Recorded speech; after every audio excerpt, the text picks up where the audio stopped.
They're very proud to cast a Latino actress as Snow White. Yeah.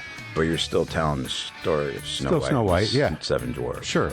Backward. Oh. Story of seven dwarves. Even in Hitler's Germany, you could cross the Alps into Switzerland. You can hide in an attic like Anne Frank did. But Florida continues to push for the treatment for people in the state. What's your response to Governor DeSantis, and what's your message to the people of Florida? Well, let's just take a step back here just to realize how crazy this is a little bit. We are focused on the most vulnerable. And based on my experience, the most vulnerable are women and girls, racial and ethnic minorities, LGBTQI plus people, indigenous people, people with disabilities, migrants, and children in the foster care system. I am feeling rather left out, Alice. She hit a lot of people there, though. That's like 70% of the population. Absolutely, yes. Only bad white men, I believe, were omitted from that. Regardless, she was in Milwaukee today to talk up the infrastructure bill. Lead pipes, you know. Mm-hmm. And I guess she talked to. I haven't even heard this cut fully, but I guess as she was approaching Air Force 2 on the tarmac, she strode toward reporters to give them the ABCs of Ukraine. I've only heard the very beginning part of this, but it very much amused me. Come on, Kamala. Guys, I know you've been asking about Ukraine, so here's the deal. First of all... Here's the deal. She's going to knock it out some foreign policy real quick for you. Put on a little clinic for you. Here's the deal. Here we go. I am being briefed on a constant basis by my national security team. And as you know, the president, I, and other members of our administration have been in active discussions with our allies and partners around the globe, in particular in Europe. And the bottom line is that we have been clear and consistent for quite some time. Here's the other deal, Alice. They are outside, once again, in Milwaukee, in the middle of the tarmac, with wind blowing everybody, and she's still got her mask on. Here's the deal: that is insane messaging. Okay, that's one of the things. We'll get back to her. Her depth of knowledge is vast. You can tell she knows a lot about. Yeah, it's just top of her head stuff. That we respect the territorial integrity and sovereignty of Ukraine, and we expect that Russia would do the same, and any aggressive action taken by Vladimir Putin will be met with severe consequences. The ball is clearly in his court. I can't tell you what he's going to do, but we are prepared to take decisive action if he moves in an aggressive manner into Ukraine. So, the American people expect us to thank you, everyone. Thank you. There you go. There's the deal. I guarantee you that took about 3.5 hours of briefing time this morning. That's fine. Meanwhile, Biden is out getting an ice cream today. You know what? I don't care that the president golfs, gets ice cream, goes to Martha's Vineyard, whatever you want to do. But I don't like how much a really old man loves his ice cream. It is weird. He chomps right in the ice cream shop, and he really loves it. It makes him feel comfortable, and that's like just something about it. But anyway, this is off of the heels of. He didn't buy one, by the way, for the son of a bitch. He did not get one for Ducey. No ice cream. Did he get them for the other reporter? No, but it would have been a nice outreach, I think, for the Deuce. But that is that. The audio that we began with is probably the most interesting thing going on today. That is actor Peter Dinklage, who, shockingly enough, another progressive has a problem with something. And though, I'll just play it. So he's on the Marc Maron show. Okay. I do think it takes a little bit of setup because, did you know there was going to be a live-action adaptation of Snow White and the Seven Dwarfs? No. So there's going to be a live-action adaptation of Snow White. What does live-action mean? People play it? Yeah. Okay. So, they did a live-action Aladdin and a live-action Beauty and the Beast and live-action Cinderella. They've been making money off these because it's very easy. Okay. It's much easier to come out with the same movie but not animated than it is to make up a whole new movie from scratch. Sure. Yeah, and I assume nobody owns the rights to Snow White. I assume, right? No, well, Disney owns the rights to Snow White, so they can keep. But coming wasn't out it a with book or a fairy tale? Yeah, it was a fairy tale, but they're doing the Disney version with Dopey and Doc. Those aren't in the fairy tale. Oh, gotcha. That's just the Disney thing. So when they do these, they're like very much exactly like the Disney movies. Like they're, very clearly the same thing. Yeah, the Beauty and the Beast one certainly was. Yeah. So anyway, so they're doing Snow White, and they made a big deal because they cast a BIPOC person as Snow White, which defying the whole concept of her being super pale. This thing when what's the thing with the Jets and the Bloods dancing around, knifing each other? The Broadway thing that Spielberg made a replay of. What? I don't know what that is. Spielberg's movie just came out. It's a couple street gangs. It's a remake from the 50s movie of the Jets and the Sharks, I think. I don't really know. Oh, you mean West Side Story? Yes. Okay, sorry. Yes. So in West Side Story, there was a big thing because there were people, or maybe it even wasn't that one. Yeah, it was in the Heights. But there's been things where Jewish people need to play Jewish people, but not Spanish people, and in the Heights there wasn't enough black people. There weren't the Latino people weren't dark enough, right? But for Snow White, that absolutely does not require a white person. That you may oh no knock up. No, so Snow White is somebody who's not white. Right. Okay, exactly. That's fine. And we're making a point here that we're being made to feel uncomfortable to show us a lesson and the evilness. Well, obviously they were hoping they're doing a Little Mermaid too, and they cast a black girl as the Little Mermaid. So they're trying, and then a bunch of people write think pieces where they're like conservative outrage on Twitter and nobody's outraged actually because nobody really cares at all. But anyway, but there's a cottage industry of this. So anyway, right. So, and these are white, but that's fine. Nobody cares that Snow White's not white. Nobody's and these upset. are gender hires or identity hires, right? Which ideally you wouldn't feel great about as a consumer because you'd be saying I would like to know that the best actor is going to be doing the best job. Mm-hmm. I'm not going to watch this crap, and it doesn't matter. The movies are changing in a different way that bothers me. But go ahead. So anyway, so they did this. Now they're they're making this movie, whatever. And Peter Dinklage weighs in on his thoughts on the movie. So now I think that's enough background for you to get at least what's going on here. The little person. Yeah, he's from Game of Thrones. Okay, and but no, other stuff. Identify what his. He's a little person. Okay, right. that's what it's called, right? He has dwarfism, like the medical dwarfism. Okay. thing. Yeah. So that's the name that you say that you don't get in trouble for. Well, he's a little person. That's what you say. But the condition is called dwarfism. Okay. It can be any number of a bunch of different conditions that cause that. But okay, so here is Dinklage on this. There's a lot of hypocrisy going on, I gotta say, from being somebody who's a little bit unique, front row seat to some... Really? Like what? Like what do you see?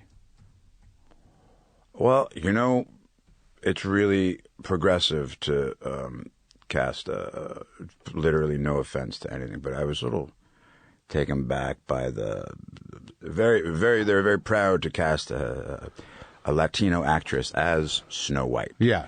But you're still telling the story of Snow White. Yeah. Seven Dwarfs. Sure. So, take a step back and look at what you're doing there. Yeah. I know.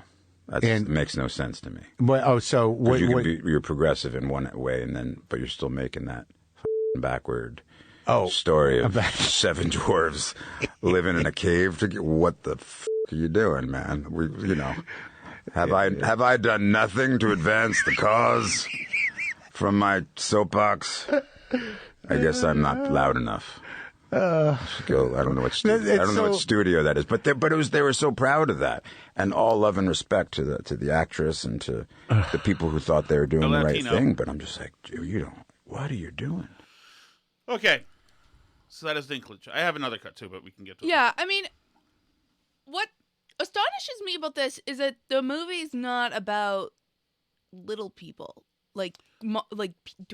people with dwarfism. Yeah, but they're half the height of Snow White. They're much smaller than her.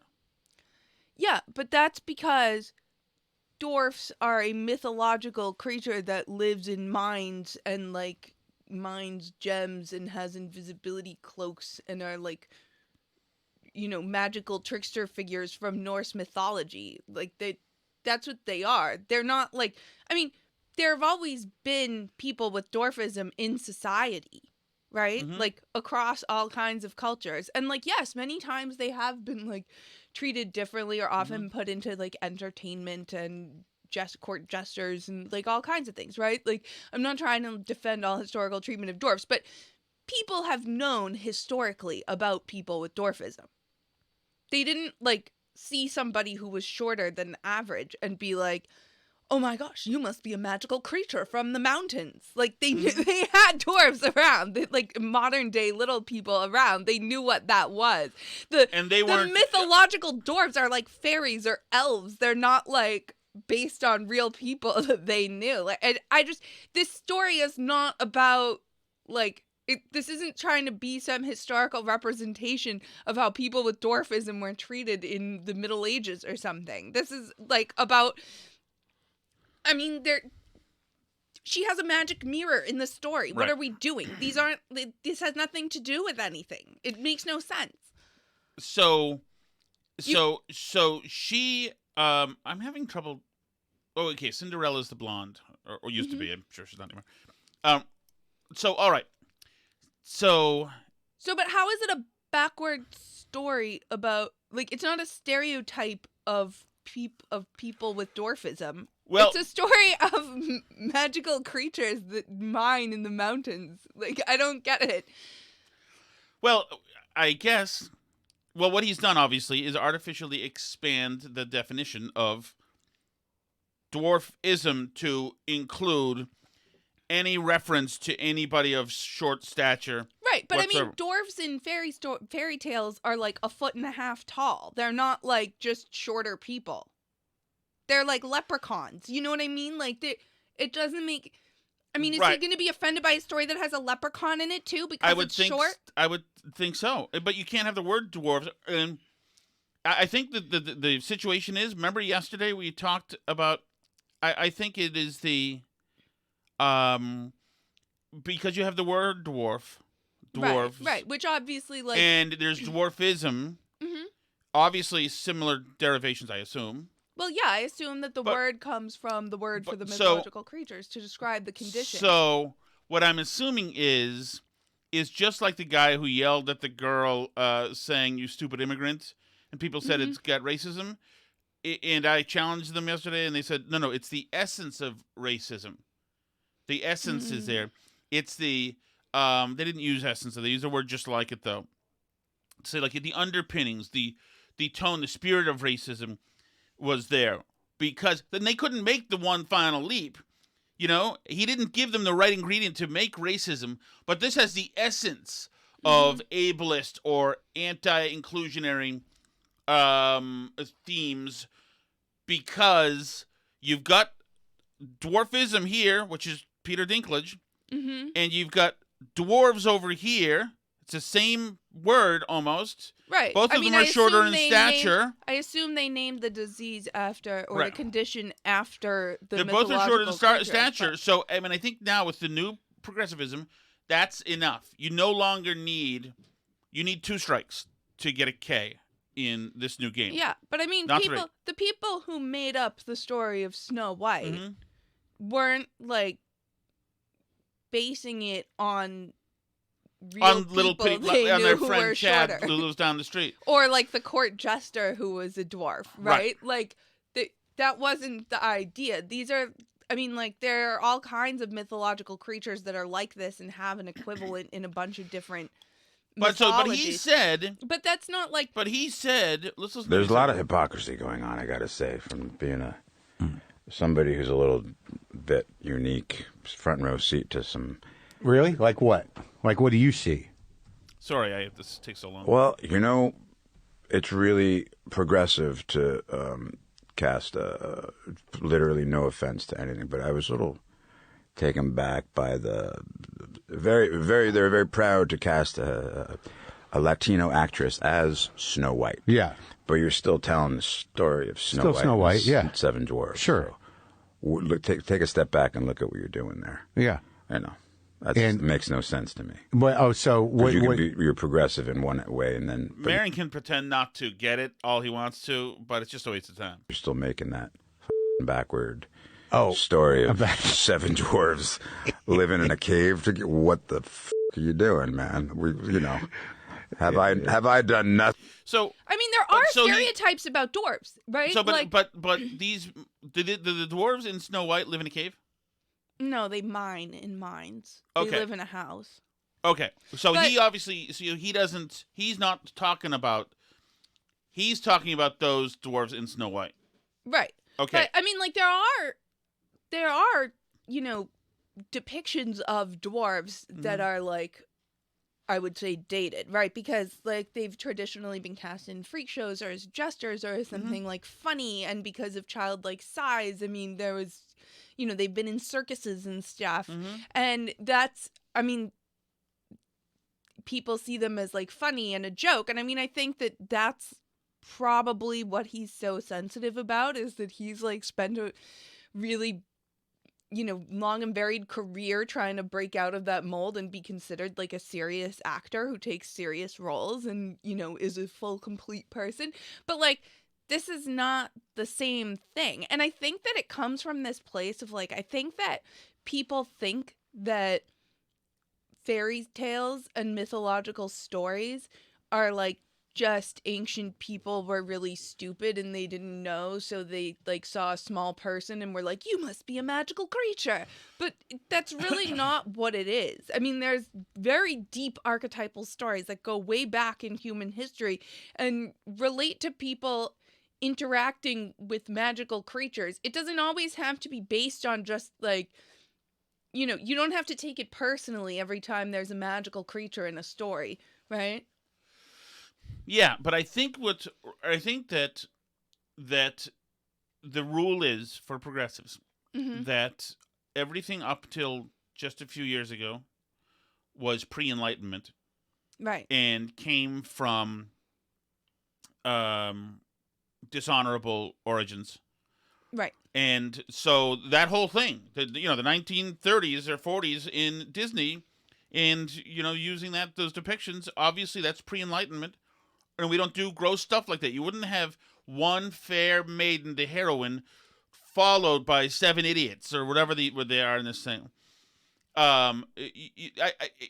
Because they have to see it in the worst possible way. The only way that anything ever pre-Enlightenment is made acceptable in today is if they tell us that the revelation is that Snow White was trans or something, which is how they cherry pick some people and save them.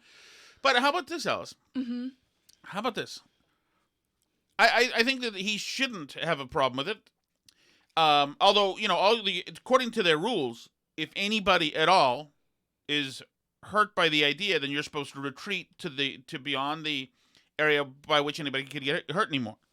So you're supposed to make an adjustment for it anyway. Disney has put out a statement. Did you see this? Yeah, they did. They've been consulting with little people's groups to make sure that whatever... Which should be an insult because they are not the dwarves in the Snow White. Right. They're not the dwarves in Snow White. These are fantasy creatures like elves or dragons, but like they... This is like, but there's a bunch of people... like talking about the Giants in other movies and consulting NBA players, saying, how do we do this the most, to make sure we do this with the most sensitive way? It's like... Right, exactly. It's not... Or like, if you're going to depict pixies in a movie, go around and ask people with pixie haircuts. Like, it doesn't make any sense. I mean, these are fantastical creatures. It has nothing to do with real people. And... to their credit, like Peter Jackson, when he did The Lord of the Rings, knew this, right? And Tolkien certainly drew on the same Norse myths that dwarves originate in when he made dwarves. And obviously, any fantasy story or world now is like playing in the Tolkien sandbox, right? Like with the dwarves and the elves and the whole thing. But they didn't have little people play the dwarves in The Lord of the Rings because they had nothing to do with being little people. Well, you're right. Shorter. Well, they were shorter, but they had 6 foot tall. Whatever is Jonathan Rhys Davies? Is that his name? That actor?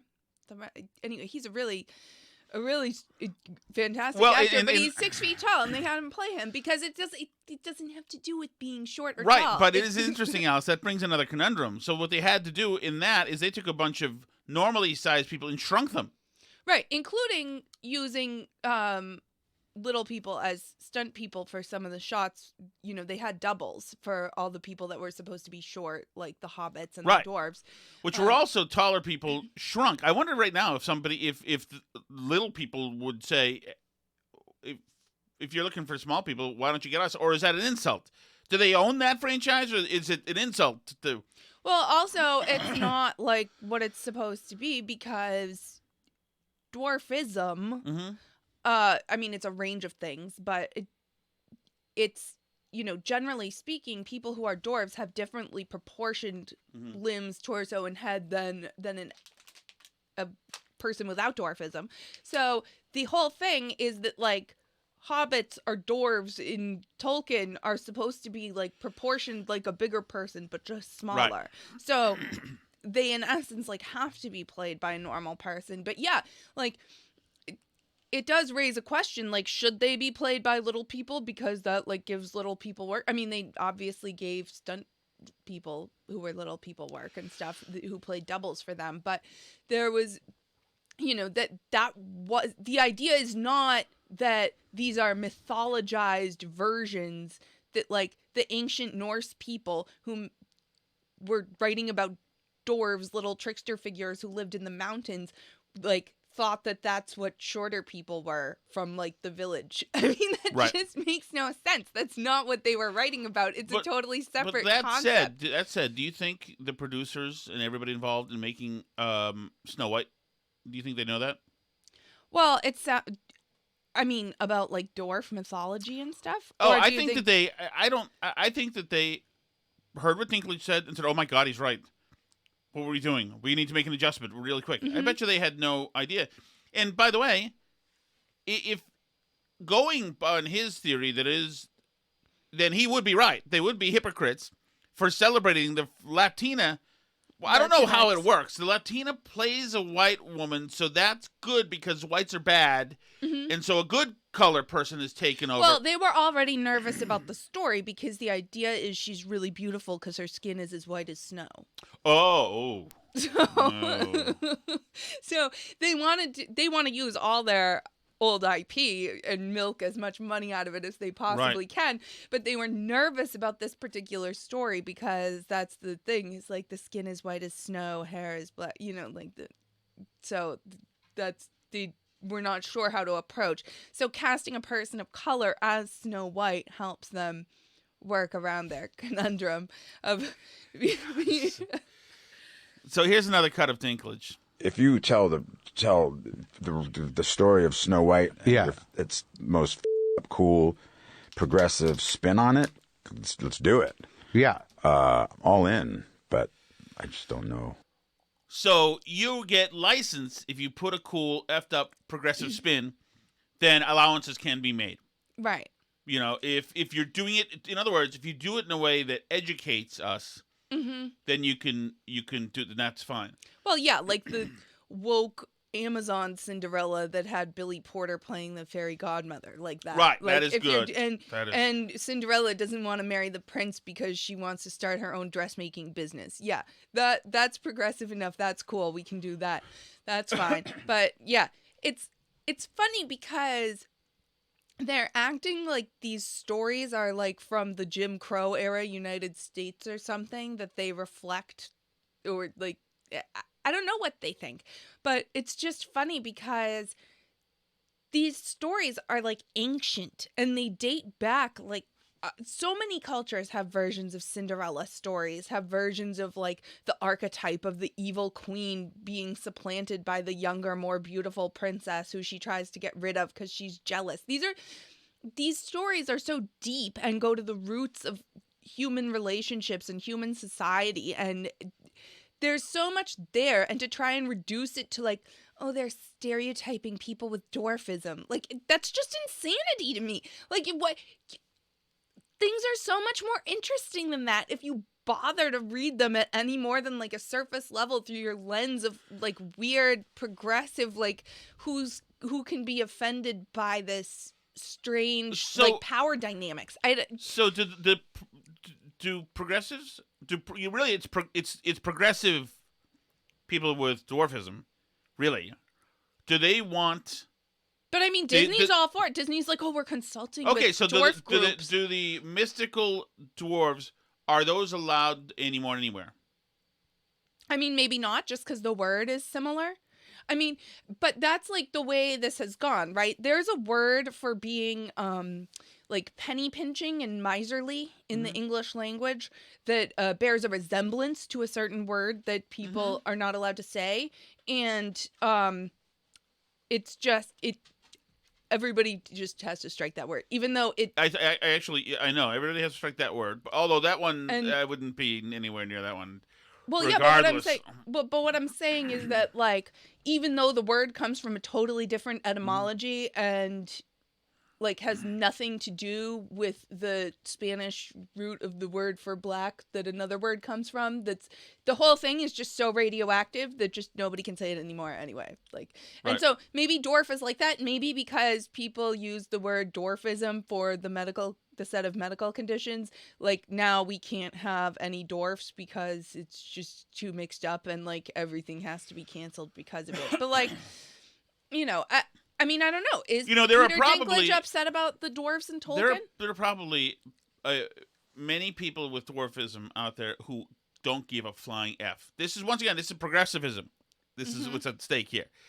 Just like in the black community, it's not people in the black community saying Black Lives Matter. It's progressives pushing this stuff. But, I mean, it's ridiculous. Now, listen to something Marc Maron said that I think is interesting, too. And I'll just play it. If you can't find your voice in a world of diversity and respect, then, what are you really? Yeah. And if you can't transcend that by being,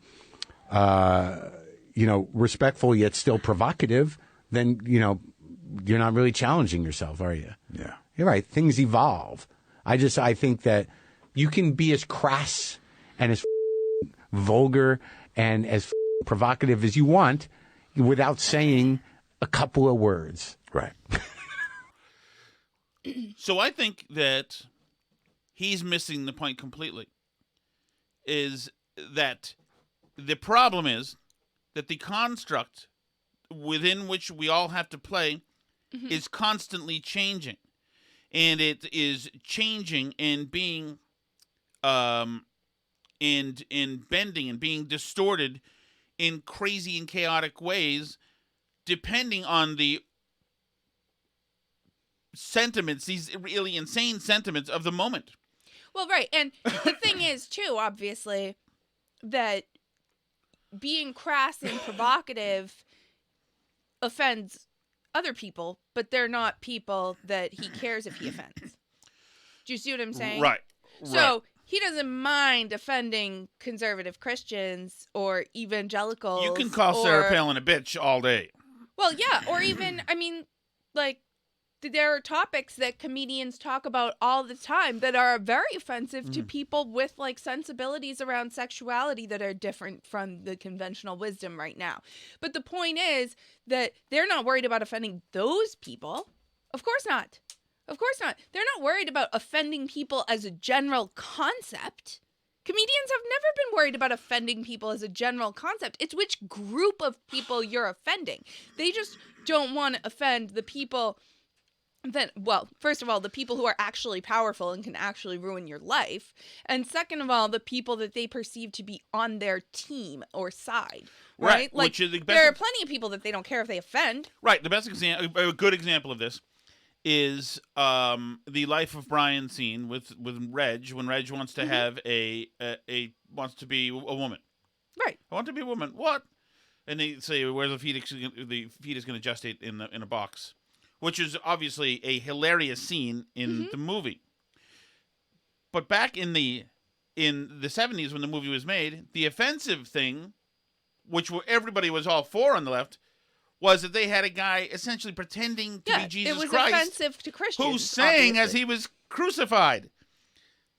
Right. Now the movie is banned by progressives because you're mocking a man who wants to be a woman and saying that he can't have a baby like all other women and calling him crazy for it. Right. And they would say it's about punching up and not down because, Christians are in power and trans people aren't. But obviously that's not the case nowadays. You can't have somebody fired for being offensive to Christian sensibilities.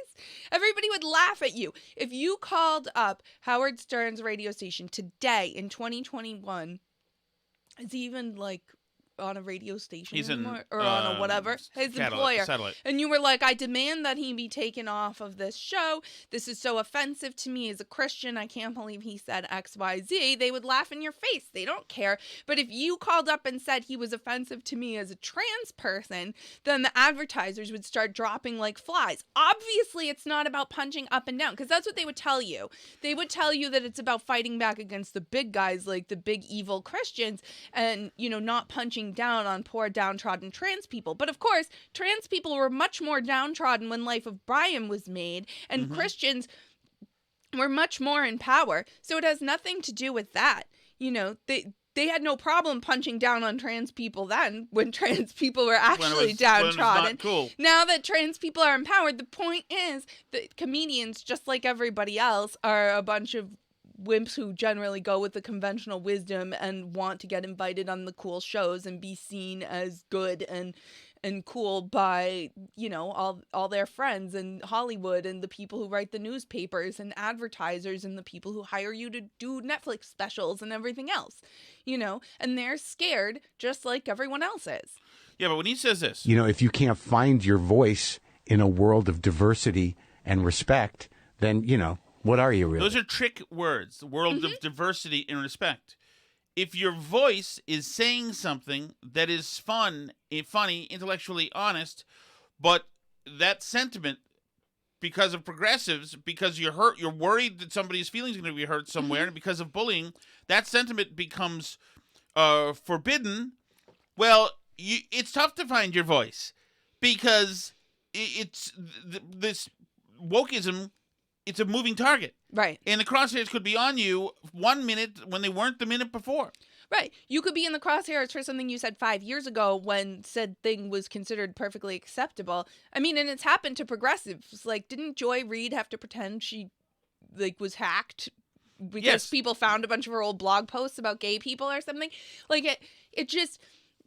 It does. It moves so quickly, and people don't know when they're on the right side or not. It's impossible to keep up with. Unlike, for example, Christianity, that's had very clear ideas of what it believes and what it finds offensive for a very long time, and they have no problem being offensive to that all the time. And I'm not saying I think they should be outlawed, or I'm trying to get the movie Life of Brian deleted or something, but I'm saying that they're okay with being offensive to Christians because Christians can't do anything to them.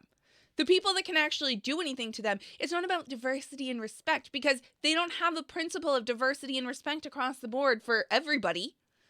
They only have diversity and respect for the people who will ruin their careers if they don't respect them. That's not having respect for diversity as a principle. That's just, going with the flow and going the way that's going to, not get you in trouble. Right. Which is fine, but it's not really some admirable sentiment that you're standing on some important principle when you do it. Right. And this is why you can't be a comedian like Maron used to be and say stuff like this. If you can't find your voice in a world of diversity and respect, then, what are you really? Like you said, I guarantee you that real sharpers of Walmart are exactly the target. I guarantee you that this guy has a composite in his head of what a conservative is, what a Trump voter is. Mm-hmm. And that person, he will happy. And you know what? The composite of that person is a poor person, white trash, dumb, not educated, a lesser than. So this guy makes a living beating on people, and happy to do it. Out of he'll say nobility. But the truth is, if he was going to be consistent at all, then he wouldn't, or at least would at least admit that he's a hypocrite. Right. Because you can't. There's too many cross sections of rules in this stupid game that the left is playing here, which is what people do when they've got total luxury and peace and a bountiful living. Well, right, and watch how fast they throw, black poor people in with white poor people as soon as it's convenient to them. Like if you're talking about people who are vaccinated or unvaccinated for COVID, how quickly they'll dump a bunch of poor black people into the unperson category, right, with the poor white people. Look how fast they ditched Hispanics after they voted for Trump, right? Like, it has nothing to do with race and respect for diversity. It has to do with a very particular set of power dynamics that goes on in progressive circles, where, like, certain statuses are, like, revered and given special respect. And, I mean... Look, you can see it. Remember when the Democrats during the primary season in 2020 had the like LGBT town hall thing with CNN or whatever? And some crazy person like grabbed the microphone and started yelling about black trans lives, and they all just had to let this person like go off because they couldn't on the oppression scale, this person rated higher, so they had to like say like, yes, we're all like, we're focusing too much on white cis whatever. Like it's the whole thing is crazy world, and you can't function in that reality. It has nothing to do with being offensive in general. They're perfectly willing to be constantly offensive. It has to do with being the right set of personal traits that are like at the top of the ladder this week for how beloved you are. All right. Shall we move on? Sure.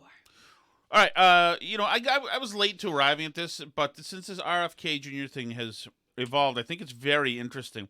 This is what he said this weekend at the rally in D.C. Even in Hitler's Germany, you could cross the Alps into Switzerland. You can hide in an attic like Anne Frank did. I mean, yeah, this happened a little bit ago, and I heard of it at the time, but I just, I'm so over the news cycle of how dare this person compare something to the Holocaust. Right, only we can, the same people who were saying they were there because of the big lie. Right. I mean, the whole thing, I can't, get into the news cycle of people saying stuff about the Holocaust. On the other hand, that being said, I don't think anybody should really go around in the United States of America saying they have it worse than Anne Frank. Well, yeah, I mean, but also, I mean, I would say that even in Hitler's Germany, you could cross the Alps into Switzerland. You can hide in an attic like Anne Frank did. The story of Anne Frank is that Operation Attic didn't work. Right. In the end. Right. She ended up dying in a concentration camp because they found her in the attic. Exactly. So it's also like it not only is he... But they gave it a good shot, I guess. Not only is it's he... weird. Well, she wrote a book, I guess? Or was that in the camp?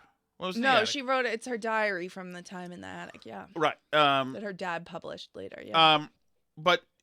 And that's a very particularly tough thing, too, because not only are you invoking Anne Frank, who's this angelic...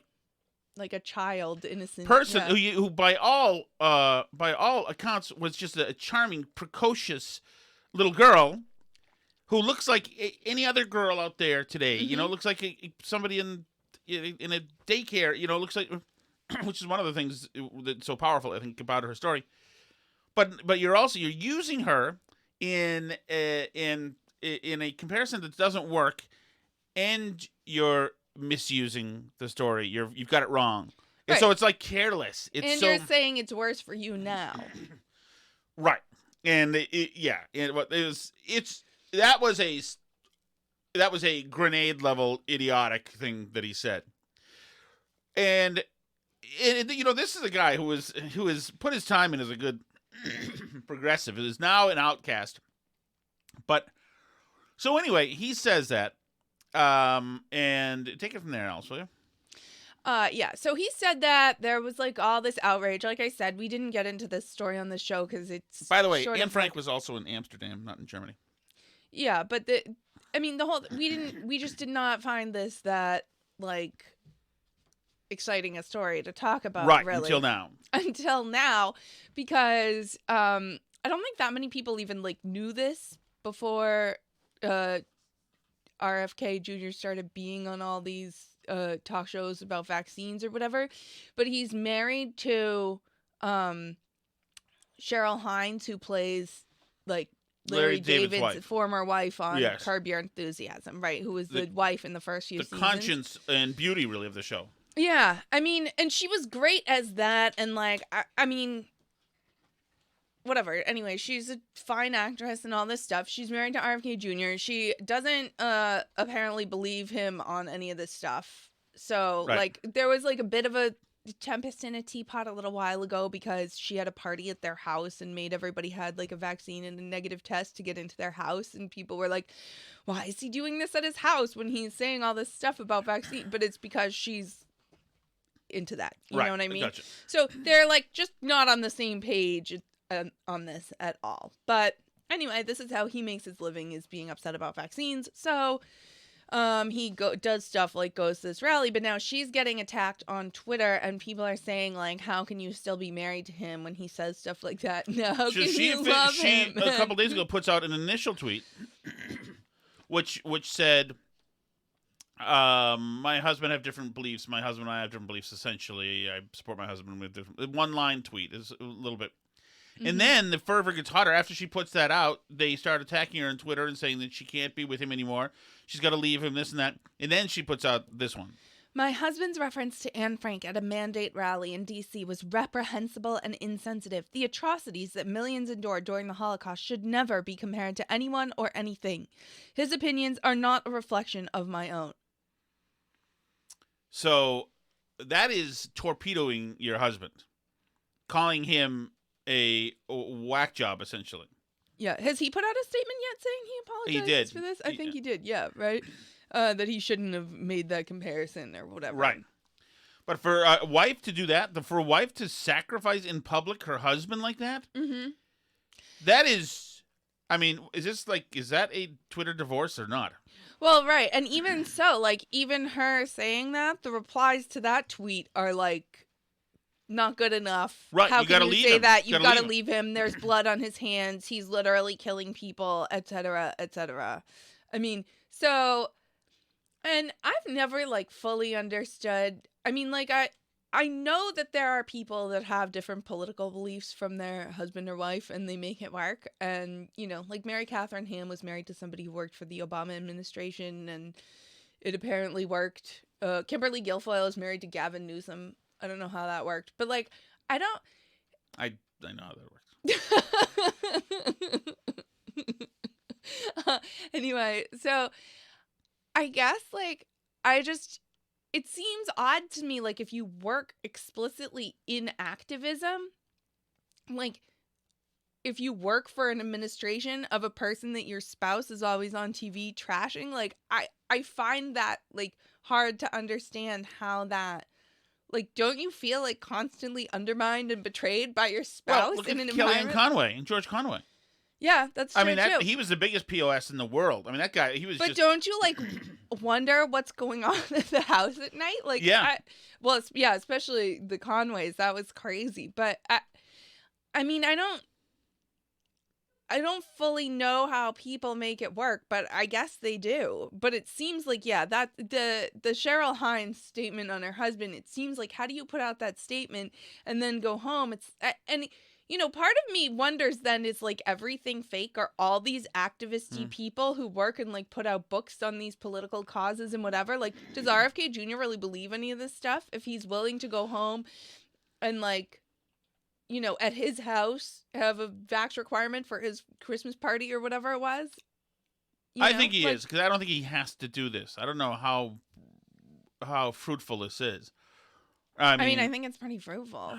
He has like all kinds of books and stuff. Sure, okay, but I mean, as a candidate, you'd think there's other stuff, but maybe not. Maybe this is his talent. I don't know. I just think it's interesting that she said this, and I do think... like, are the Conways, do you think the Conways, like, really believe any of it at the end of the day when they go home, or did they just go on TV and say whatever somebody's paying them to say? George Conway emotionally broke. He broke. His mind broke, and that's what you're seeing now, what's left of him. Do you think Kellyanne Conway believed any of it? Believe like what? Trump's, like, her Trump statements when she would go on TV and like defend Trump? Well, some, but she was spinning. She was doing a lot of flacking. She was she was messaging. So, but some of it, a lot of it's, BS. A lot of it was her, eating up some of the news cycle herself by saying things and running circles around people like Jake Tapper. It's the DC game. Nothing in DC is real, which reminds me of this, is that's what Hollywood is, too. Mm-hmm. These people couldn't take it, saw the Twitter numbers, all bunch of 20 and 30-something little marketing people and PR people all got nervous around Cheryl Hines and all the other stuff that she's doing, and they said, oh, my goodness, we need to officially go on the record here, meet the mad people where they are, which is Twitter, and we need to put something out immediately. Let's get ahead of how bad this could be. And there she goes. And they said, okay, we have to make it like this. And she, for a moment, her tiny little heart probably said, well, isn't that my husband? Are you sure that isn't her way? And just like this administration just listens to the bureaucrats and the health bureaucrats, they listen to the marketing and PR bureaucrats. And they wrote this thing that is impersonal and fairly obscene to write about your own husband, who you purport to love. Mm-hmm. And paints him as somebody unworthy of being betrothed to. And she did it. And it's gross, and it's Hollywood, but that's the same thing with DC. They're both gross places filled with gross, obscene people. Anywhere where you're spinning around all made up in front of cameras. Do you think Kimberly Guilfoyle has like some deep conservative principles that she's like really believes in or something? Not really. So you think she's just, well, I think wherever the grift is good, she goes. I think generally, I think she's attracted, obviously, to money and power. Well, yeah, certainly. At least it's 2 out of 2. I mean, what I'm seeing so far. But maybe she does. Maybe she's got some principles. I mean, she worked as a prosecutor in San Fran for a bit, I think. I don't know what she has. I don't know. I'm just curious. Sometimes I think the whole I don't know. thing's Men just seem to love her. Maybe she's just a very charming lady. So, well, not my type. She seems fine to me. I just before, wonder if it's like all a thing people play on TV, or if they like really think things. I was talking to somebody today about that, mm-hmm. and I mean, the only time I was talking to him and saying, if I went all in on this station and went all full, election was stolen, and that January 6th was not bad, and that Trump was technically still president, and that Hillary, drinks the blood of infants or whatever, that I could probably grow my audience a little bit. Yeah. By doing that, because just showing you are all in anti-vax stuff. I mean, Steve Bannon's War Room has a big audience. And right. And so, but I wouldn't do that. One, it would be too hard to keep track of if I started to web of lies. I know the 11 things I know and believe to be true I can keep track of right now. But if Acme Conservative Radio Company called me and said, Tom, we like what you're about. We want to talk to you here, and we want to offer you $500,000 a year, and you should know that this is in our company. We have proof, and we have no disbelief that Trump won the election, and that we don't believe that the coronavirus, the pandemic, was an actual real thing. I mean, it would be very tough to say those things. But for $500,000, you think you could work up your way up to it? I mean, I would have to get a tattoo that reads "whore" on it or something, so I could at least look in the mirror and know. and know what. But I think I told you that one time I was in the Channel 2 show and the producer screwed up, and I was on a roundtable discussion show, and mm-hmm. she booked me as somebody pro-trans people in bathrooms on the pro side. And I said, "Oh no, I'm against it." She said, I'm sure I had you for the pro side." I said, "I'm short, Tom. I'm pretty sure in the pre-interview you said that you were for it." And I thought about it for a while in the green room, and I thought to myself, "All right, this would be a pretty nice gig to have if I'm in this place. How do I make myself?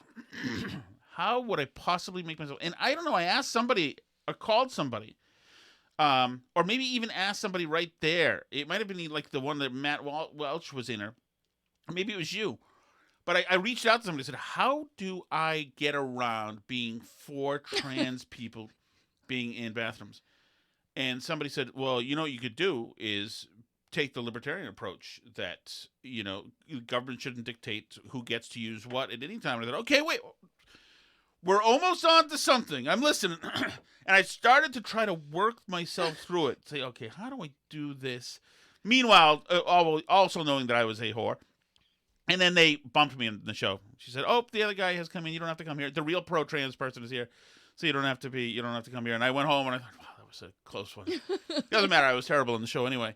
But there was a couple times. There was a time when I worked in media that I endorsed a presidential candidate. And then the person in the sales department came over and said, why did you do that? We're getting huge ad buys from this other candidate, a guy with billions of dollars. And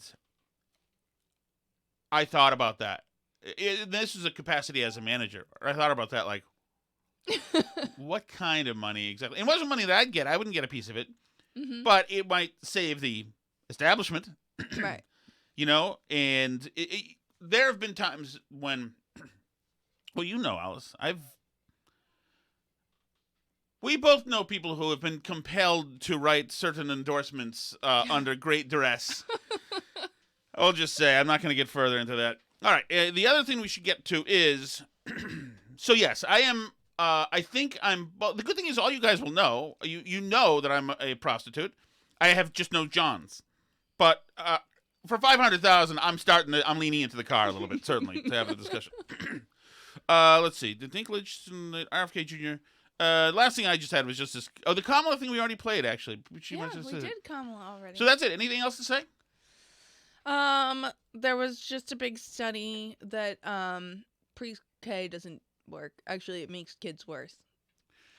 So this is government-run pre-K or all pre-K?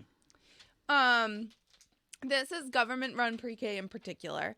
So basically, Tennessee did a big program a few years ago called like voluntary pre-K or whatever, that that they would provide pre-K to kids age 3 and up, and there wasn't enough room in it, so there was like a lottery to get in for the kids who qualified for it. And so basically there was a big longitudinal study that followed these kids who were in this pre-K program all the way up until 6th grade and compared them to the kids who from the lottery didn't get in, right? So like essentially all kids who would have qualified for it, they're like the same on paper, and they were randomly selected to be in the pre-K program or not. So it's really like a perfect random controlled trial. And the kids who were in the government pre-K did worse, both academically and behaviorally. They needed more behavioral interventions. They were more likely to be on IEPs. They scored worse on standardized tests. And the effects of that worse pre-K effect lasted all the way till 6th grade through the whole study. So that's really an incredible finding, given how much we continue to hear progressives talk about how much we need to provide pre-K, free of charge to people, because it obviously, I mean, the kids who didn't get into that program did a variety of other things. Some went and did private pre-K programs. Some might not have done anything at all in that case. They might have just stayed home. Whatever being the case, they did better than the people who were provided a free pre-K program from the government, right? That they're, if they did go into another pre-K program, their parents had to pay for it. So why do those ones suck? It's not totally clear. They're not totally sure. This is a brand new study. Like, this was not the finding that they expected and hoped to get from this. I mean, progressives in the state have been pushing to like expand the pre-K program. Obviously, this comes at a bad time for the Build Back Better program, which has as one of their big things universal pre-K, and the Build Back Better bill that Biden wants to pass. All this stuff. It's all hinged on what's historically been like pretty weak evidence that pre-K does anything at all. But for them to find that it actually makes kids worse off is pretty incredible, and they don't know why. In general, probably the things that we think work for little kids aren't actually what's developmentally appropriate for little kids, and mostly like playing is really good for them. Interesting. We'll revisit this. So anyway, you can talk to us on Twitter. That is at Burn Barrel Pod. We have a website, burnbarrelpodcast.com, or facebook.com/burnbarrelpodcast. You can also send us an email. That's burnbarrelpodcast@gmail.com. I am putting the videos back on YouTube. If you like to watch on YouTube, they are starting to be there again. I'm going slowly before we get banned again. But we're also on Rumble and anywhere else you like to listen to podcasts.